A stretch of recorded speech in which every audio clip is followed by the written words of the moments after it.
Za nami gala Grammy, czyli nagrody muzyczne, no i wielka gala, czerwony dywan, gwiazdy, przepięknie wystrojone. Dzisiaj sobie troszeczkę je poobgadujemy, a dokładniej ich makijaże, bo generalnie nic innego nas tutaj nie interesuje. Na koniec wybiorę jeden z tych makijaży i postaram się go odtworzyć, więc koniecznie oglądajcie do końca, zostawcie mi kciuka do góry, jak lubicie takie przeglądy. Oczywiście, jeżeli jesteś tutaj po raz pierwszy i jeszcze nie subskrybujesz kanału, to również zachęcam do subskrypcji, a my lecimy do ploteczek.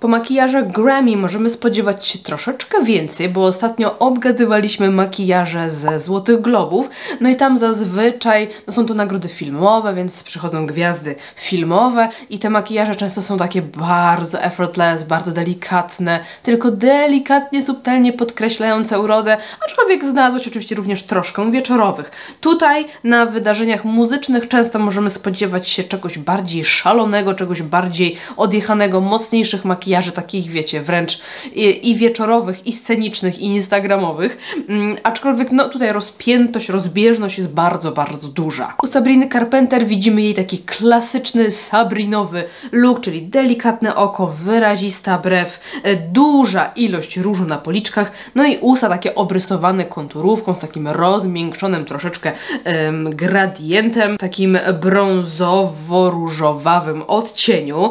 Bardzo lubię ogólnie ten image Sabriny z tymi właśnie, wiecie, takimi włosami zawsze delikatnie pokręconymi, tą taką laleczkowatą twarzą, wiecie, że tak dużo tego różu, ta konturóweczka, te mocniejsze brwi, wszystko tutaj ma taki... No fajnie to wygląda, lubię ogólnie jej look. Ten makijaż jest niczym jakby odkrywczym dla niej, ale no wygląda bardzo ładnie. Chappelle Roan i jeden z najbardziej wyrazistych i charakterystycznych makijaży wydarzenia, no bo mamy tutaj taką całą stylizację mocno wystylizowaną, mocno przestylizowaną w takich klimatach troszeczkę gotyckich, troszeczkę lata 20, właśnie te super cieniutkie, wysoko narysowane brwi, mamy kolory, mamy jasną porcelanową twarz, więc no makijaż jest absolutnie fantastyczny, super mocne rzęsy, mi podoba się bardzo, szczególnie, że tu tutaj wszystko jest spójne i z fryzurą, i ze stylizacją, więc oczywiście jest to makijaż taki przestylizowany, sceniczny, nie makijaż do Biedronki, aczkolwiek rób ta co chce ta, ale no makijaż sam w sobie jest fenomenalny i też bardzo ładnie zrobiony technicznie. Może jak się przyjrzymy z bliska, to ogólnie tego typu makijaże, one nie wyglądają nigdy tak za dobrze. Białe podkłady czy białe farbki często wyglądają na twarzy ciężko, no plus zakrycie brwi, no to też jest taka kwestia, że to z daleka może, wiecie, robić efekt, ale z bliska no będzie tak wyglądać troszeczkę jak owsianka, ale no to jest makijaż sceniczny. On na przykład w teatrze, na scenie ma wyglądać genialnie, no i właśnie tak wygląda. No myślę, że jeden z najciekawszych makijaży, nic ciekawszego tutaj nie znajdziemy. Mam nadzieję, że Wam również się podoba. W ogóle mega fajna kolorystyka, połączenie takiego bardzo chłodnego fioletu, takiej niebiesko-fioletowatości, takie very peri z żółtym i te usta, no po prostu jaram się. Ale totalnie jaram się też na stylizację Willow Smith, chociaż makijaż sam w sobie nie jest jakiś wyrazisty, bardzo charakterystyczny. Fajnie, że mamy obrysowane oko czarną kredką, to dodaje troszeczkę takiego edgy charakteru. Mamy też przepiękne usta, znowuż z bardziej wyraźną, widoczną konturówką, ale cała ta stylizacja to wygląda po prostu przepięknie. Ta fryzura z przedziałkiem na środku, wygląda to tak genialnie. No i tutaj sporo biżuterii w obrębie nosa i ust, również jakaś biżuteria na zębach. No jest to bardzo takie modowe, powiedziałabym, takie bardzo fashion, bardzo edgy. Petarda. Taylor Swift, no tak wiecie, dla mnie trochę nuda, ale wiem, że to jest jej taki klasyczny, ikoniczny look, czyli czerwone usta i oko z kreską, rzęsami, taki troszeczkę retro vibe. Nic odkrywczego, ale wygląda ładnie, to nie zawsze oczywiście musi być odkrywcze, to jest taka, wiecie, moja po prostu preferencja, żebym za każdym razem, jak widzę makijaż, to robiła takie Wow! Ale możemy się czegoś nauczyć z tego makijażu, bo zwróćcie uwagę, jak bardzo neonowy i żywy jest ten kolor ust i on no, różni się od koloru sukienki. I to nie jest tak, że jeżeli mamy czerwoną sukienkę, to ten kolor ust musi być absolutnie identyczny jak kolor sukienki. Generalnie wszystko jest git. Możemy te czerwienie sobie mieszać i łączyć. Tu u Rye coś się dzieje ciekawszego, bo mamy z jednej strony niby taką, no tak piękna, świeżutka cera, ten taki błyszczący, zdrowy policzek. Ale do tego mamy super fajne, śmieszne rzęsy, które mają na końcach jakieś takie bąbelki bialutkie, jakieś takie kropeczki, jakieś takie coś, perełki może? O, ja tak z początku jak zobaczyłam to zdjęcie, to pomyślałam, że ona tutaj ma coś przyklejone, ale później się zorientowałam, że z tej strony już ma je na włosach, no chyba jednak nie. I jak sobie przybliżyłam, no to widzę, że są to po prostu sztuczne rzęsy z takim efektem. Uważam, że w bardzo fajnym stylu są te rzęsy zaprezentowane, bo całość makijażu jest taka troszeczkę delikatniejsza, bardziej może właśnie hollywoodzka, a te rzęsy to jest taki jedyny akcent. Fajnie pasuje do stylizacji i dzieje się coś ciekawego, ale nie jest przesadnie. Miley Cyrus z taką bardzo wyraźną, charakterystyczną kreską, grubą. Troszeczkę mi ten makijaż przypomina makijaż Sophie Loren. Dobrze mówię? Nie, miałam na myśli Brigitte Bardot, przepraszam. Trochę jest taki klimat, no nie? Co ciekawe, cały makijaż był wykonany marką Maybelline, także taką bardzo przystępną cenową, a widzimy, że makijaż, no wymiata, no robi po prostu wrażenie, szczególnie ta właśnie mocarna krecha.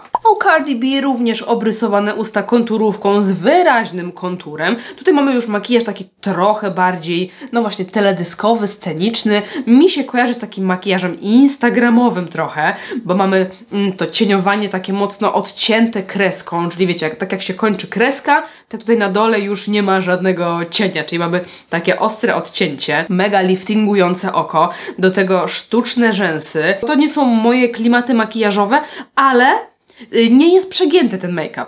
Nie jest tutaj strasznie mocne, ciężkie konturowanie, nie ma przegiętych brwi i właśnie tutaj widzę taką delikatną równowagę dzięki temu.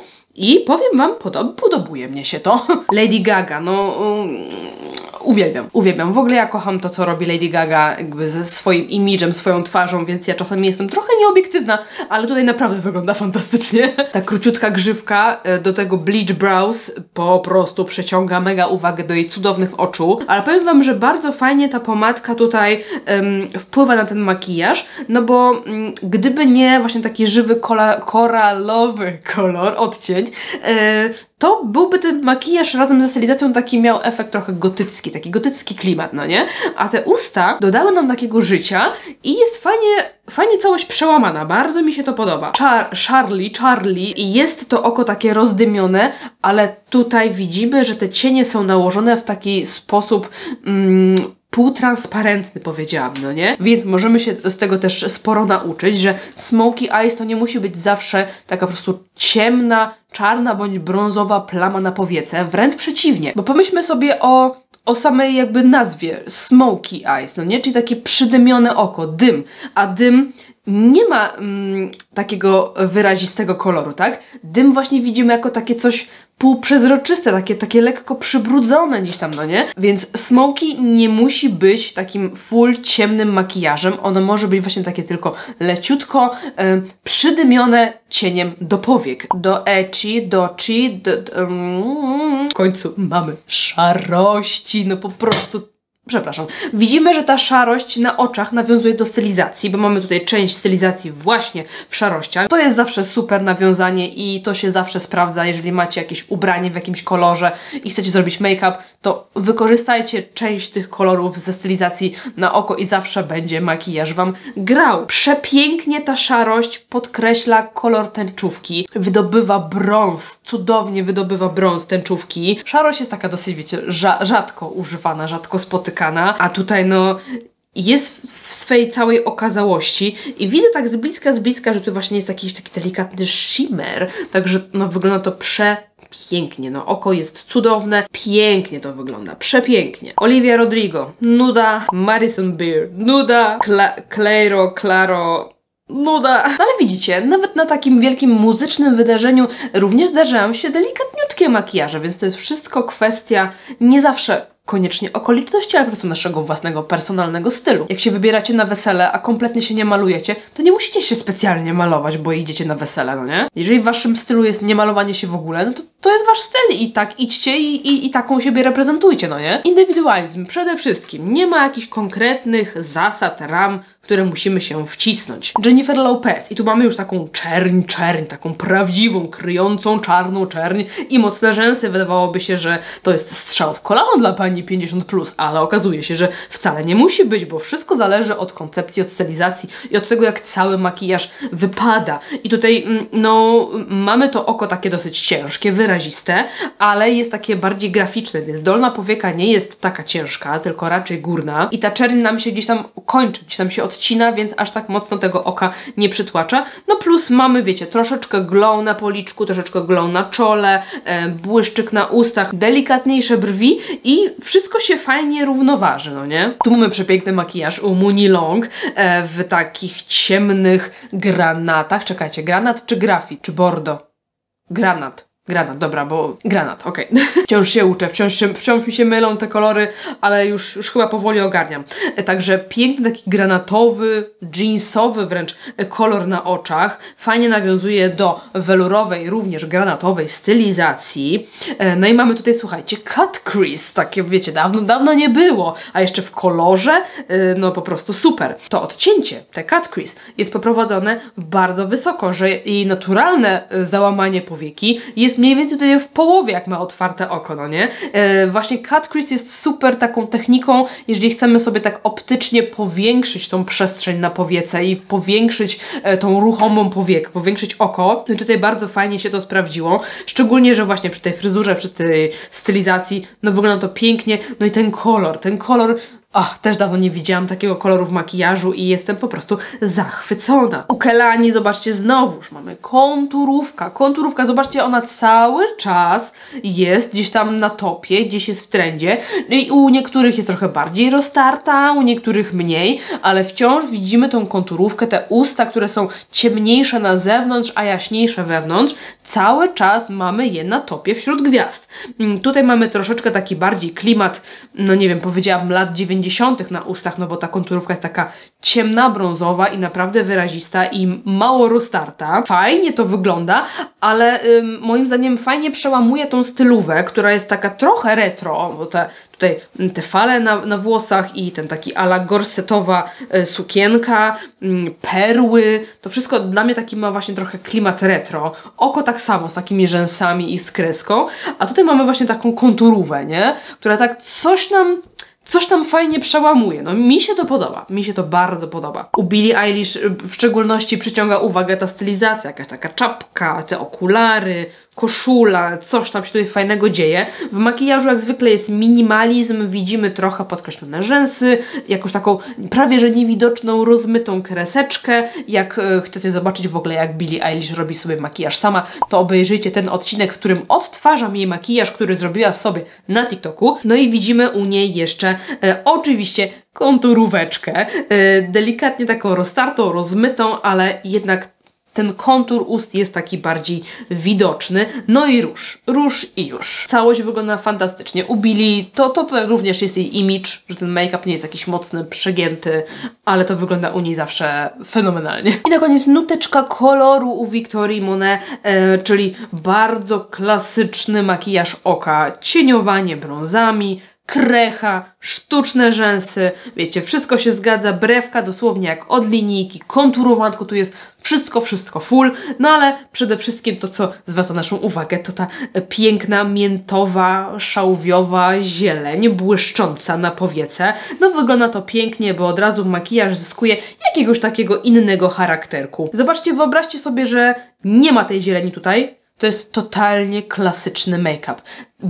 Totalnie basicowy look, no nie? A dodaliśmy trochę błysku w kolorze i od razu on zyskuje czegoś interesującego, czegoś, co przyciąga uwagę po prostu, bo generalnie jakby tutaj nie było tej zieleni, to też makijaż byłby piękny, bardzo, wiecie, totalnie klasyczny glam, ale ten kolorek, no on robi tutaj robotę, no nie powiecie mi, że nie.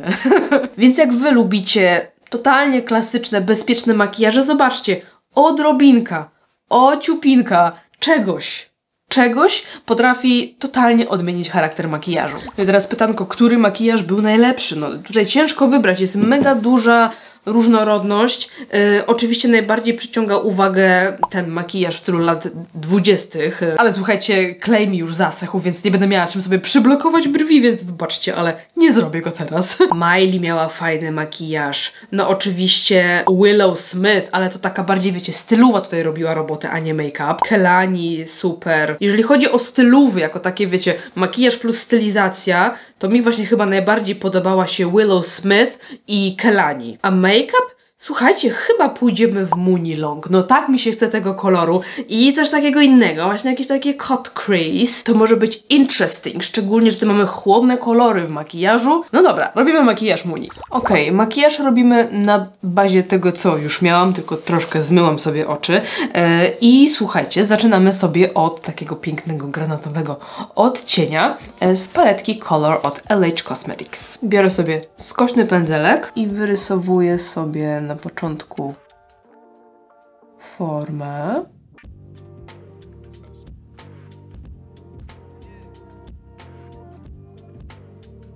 Ok, i teraz ten kolor sobie tutaj przenoszę ku górze delikatnie. Zaraz sobie zmienimy pędzelek na kuleczkowy, ale najpierw tutaj.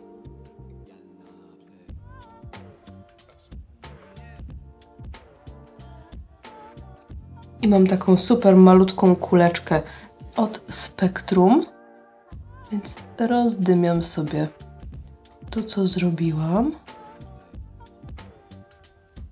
Dokładam troszkę koloru i rozdymiam i tak w kółko, aż będę zadowolona. I tutaj skupiamy się też na tym, żeby w tym miejscu było tego koloru trochę mniej, potem się pogrubiało i znów zwężało na zewnątrz, czyli nie mamy jednolitej plamy na całej szerokości tego cut crease, tylko on musi sobie tak, wiecie, zejść ten kolor do dołu, tak się zwężać i podobnie musi się zwężać tutaj na zewnątrz. Drugą kuleczką, troszkę większą, blenduję sobie tą zewnętrzną krawędź.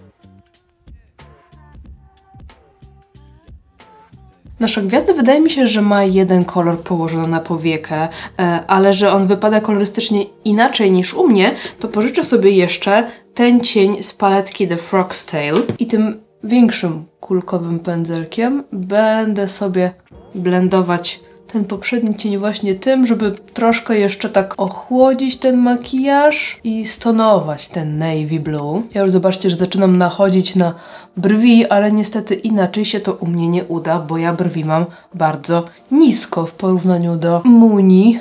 A i tak sobie troszeczkę podczyściłam, tak wiecie, od dołu, żeby stworzyć sobie po prostu więcej przestrzeni, ale niestety nie mam jej. Tu delikatnie ciągnę już tak mięciutko ten kolor.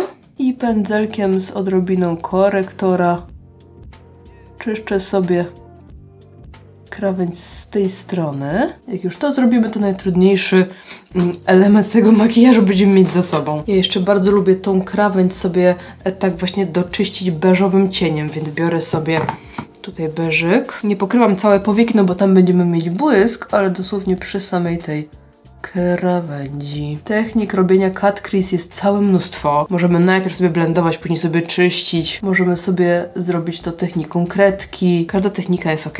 A ja dzisiaj samymi praktycznie cieniami. I delikatnym kulkowym pędzelkiem dokładam sobie jeszcze tego beżu pod łuk brwiowy, żeby też ładnie zblendować tą końcówkę cut crease. Słuchajcie, najgorsze jest za nami, tak to się prezentuje. Teraz przechodzimy sobie do powieki ruchomej i ja tutaj widzę u niej coś błyszczącego i to jest takie w zasadzie takie złotko, jakiś taki szampański blask, coś takiego. Więc wezmę sobie taki błysk z Biby od Nataszy Denony i nakładam na całą powiekę. Pędzelkiem możemy sobie dojechać bliżej, wewnętrzny kącik również, bo tutaj widzę, że błyszczy się. Wracam do tej paletki i sięgam sobie po czarny cień, którym będę robić kreskę. Wydaje mi się, że to nie jest eyeliner. W każdym razie ta kreska nie jest taka bardzo też ostra, dlatego zdecydowałam się na cień, żeby móc potem go delikatnie rozetrzeć. I wyciągam też tutaj zewnętrzny kącik.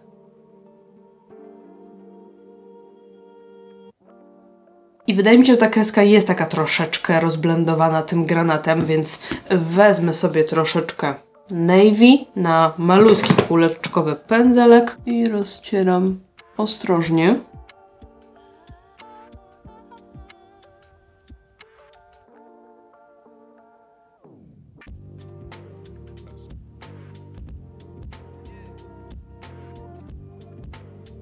Wzmacniam jeszcze raz tą czarnę, bo wiadomo, że troszkę się wytrąci podczas blendowania. Ładnie to wygląda. No i przechodzimy do dolnej powieki i ja też tam widzę taki granat, więc biorę sobie kulkową pędzelkę. Może sobie zacznę, słuchajcie, od tego i na to nałożę ten ciemniejszy navy, bo widzę, że ta dolna powieka też nie jest taka mocna. Nie ma takiego krycia, jak na przykład tutaj ten moment cut crease, więc baza z takiego troszeczkę jaśniejszego koloru zapobiegnie temu, że ta powieka będzie bardzo mocna. Okej, i navy dosłownie na czubeczek i ostrożnie sobie wprowadzam.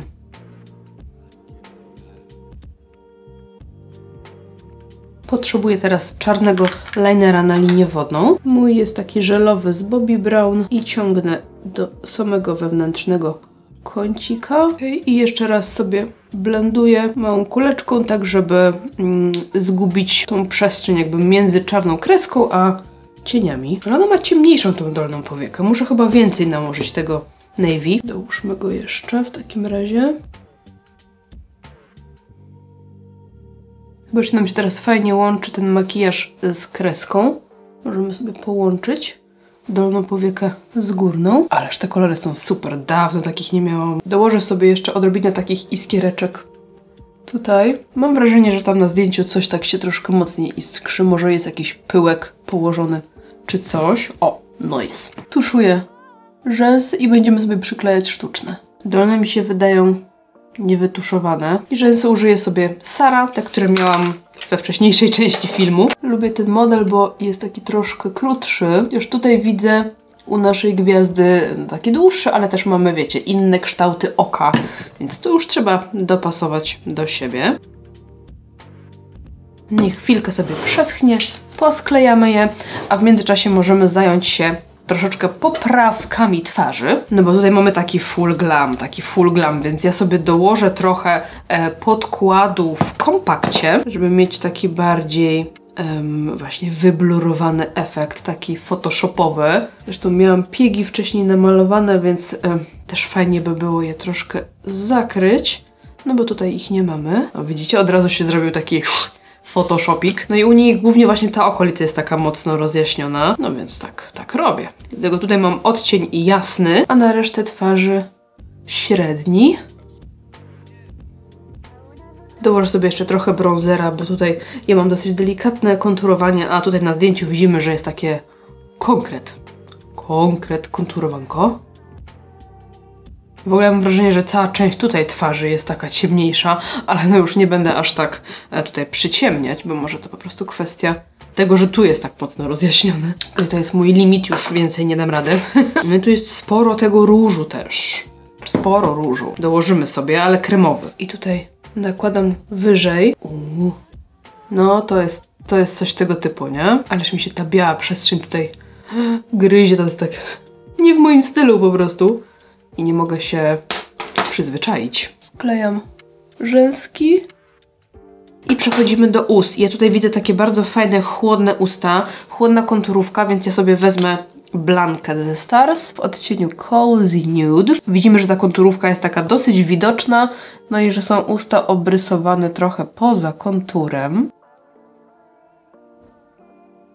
I myślę, że na środek użyję sobie szminki Ślubna z Glamu. Ona jest właśnie taka chłodniejsza, blada i tutaj powinna mi pasować. Sprawdzimy. No, do tego oka to myślę, że pasuje świetnie. Okej, i here it is. O matko, jakie to jest piękne. No, ja się nie spodziewałam, że będę się tak w tym cudownie czuć, bo no to tak, wiecie, takie chłodniejsze kolory. Cut crease, mocna tapeta. No, petarda. Pięknie wygląda ten kolor ust do tych odcieni na oczach. No i w ogóle taki granat, no to jest Coś pięknego. Z bliska oczywiście już ta cera wygląda tak dosyć ciężko, bo to są warstwy, no ale zobaczcie to, zobaczcie. No petarda. Dajcie mi znać, jaki team wy jesteście. Czy lubicie właśnie podziwiać takie mega odjechane kreacje? Czy lubicie bardzo użytkowe makijaże? Co wam się najbardziej spodobało w tym zestawieniu? Które makijaże złapały was za serducho? Jeżeli potrzebujecie więcej makijażowych pomysłów i inspiracji, żeby zapisywać sobie w telefonie, to zaglądajcie na mój Instagram, TikTok i jestem też na Pinterestie. Większość moich makijaży, które robię tutaj na kanale, obfotografowuję i wrzucam zdjęcia na Pinteresta, więc nie musicie robić mi screenów, kiedy mam taką minę i coś dziwnego gadam, tylko możecie sobie zapisać ładne zdjęcie na Pinterestie, także zapraszam was serdecznie i dziękuję za oglądanie. Trzymajcie się, do następnego, pa pa!